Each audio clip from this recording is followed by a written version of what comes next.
Hello, future CEOs. Let's start today's class with a simple question. अच्छा बताइए, जब एक बहुत बड़ी बिल्डिंग बनती है, just like your own college campus, तो सबसे इम्पोर्टेंट चीज क्या होती है? उसका फाउंडेशन, उसका स्ट्रक्चर, राइट? पिलर और सीमेंट के सही मिक्स के बिना बिल्डिंग वीक पड़ जाएगी, correct? Exactly in the same way, to build a successful business, you need a solid foundation. And in the language of commerce, we call this foundation capital structure. So let's start today's topic capital structure and its components. What is capital structure? Capital structure is the mix up of various sources of fund in a desired ratio. It is a mix up of equity capital as well as debt capital, right? Okay, now let's move on the component of the capital structure. Component means होता है बेटा sources. कौन कौन से sources हैं? So now let's move the very first source, that is equity share capital. Students, ये होते हैं कंपनी के रियल ओनर्स। जो इक्विटी शेयर होल्डर्स होते हैं वो कौन होते हैं? कंपनी के रियल ओनर्स, असली मालिक। अब क्योंकि आप मालिक हैं, ये मालिक हैं, तो सबसे ज्यादा रिस्क भी इनकी ही होगी, right? They bear the ultimate risk of the business. They will get in return dividend. इनको रिटर्न में क्या मिलता है? डिविडेंड, यानी प्रॉफिट का हिस्सा। लेकिन इनका डिविडेंड फिक्स नहीं होता।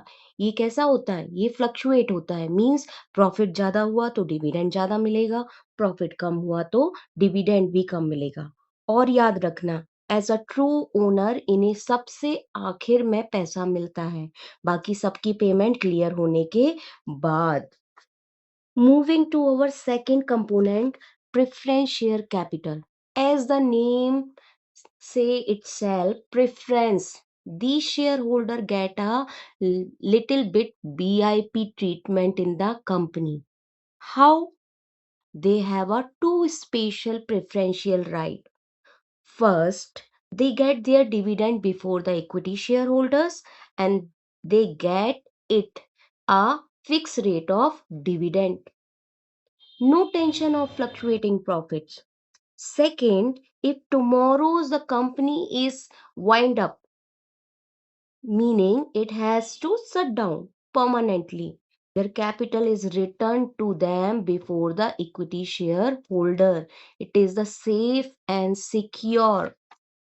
Now let's talk about a very smart strategy, retained earning.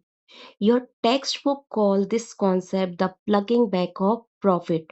Sound like a very heavy technical term, right? Let me simplify it. Imagine you get pocket money every month and you save some of it in your piggy bank for the future. A company does exactly the same thing. This is an internal source of financing. The company transfer a part of its profit every year into a general reserve. This is their own money which is used in the future to expand the business. They don't have to beg for outside loans or issue new shares. Now tell me, can such a large business run only on its own capital?